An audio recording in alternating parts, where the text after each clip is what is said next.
Hello guys, what's up? Ngayon katatapos ko lang mag-renew ng driver license ko.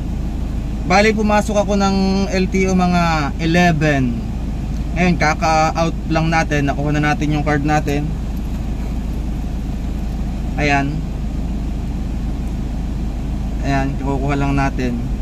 Ano nang oras ngayon? 1:35. Bali ang ginawa ko lang ngayong araw, pagpunta ko dito, una lang ako, medical, yung papabasahin ka, yun lang, tapos babayad ka ng 450. Tapos nun may dala na rin akong yung sa portal, yung nag-exam ka. Tapos pinaprint ko lang dito sa malapit lang din sa LTO, 20 pesos. Bali nung nakaraang buwan pa ako portal, nag-exam sa portal. Ngayon lang ako nag-renew. Tapos may binayaran lang din ako sa loob na sa processing fee, mga 585. 585. Ano ba yan? Kita ba?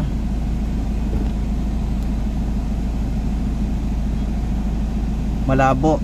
Yan, 585. Bali ang nagastos ko ngayong maghapon pag renew ay ayun lang, 585 sa LTO at saka yung medical na 400 400 plus lang, yun lang.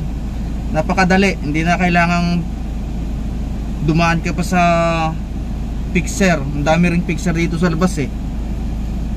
Yun lang guys. Eto guys, andito na nga tayo sa medical, papa-medical na tayo. Dito babasa tayo ng maliliit na letra. Pagkatapos natin mag-medical ay pupunta naman tayo dito, ipapasa natin yung ating papel sa unahan. At pagkatapos tatawagan ulit tayo at may lalabas ng ganyan yung verification nila. Kung mayroon tayong apprehension, yun nga, may na-record silang dalawa, 2016 and 2020.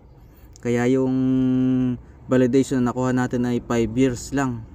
Sayang, di natin nakuha yung 10 years kasi nga mayroon tayong record na nahuli tayo ng 2016 sa SLEX at 2020 naman yung sa Makati.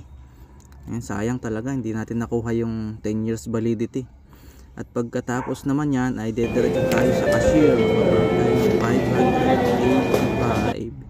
Ayan, at sinuklian naman tayo. At pagkatapos ay tatawagin ulit tayo at dadalhin naman natin yung resibo sa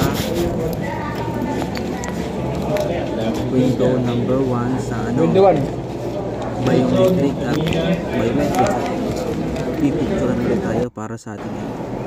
At pagkatapos nyan, ito na nga yung window 1 at hintayin na lang ulit natin siyang tawagin tayo para naman ibigay na sa atin yung ID. At ito na nga yung ID natin, bago na. Yun lang po, salamat.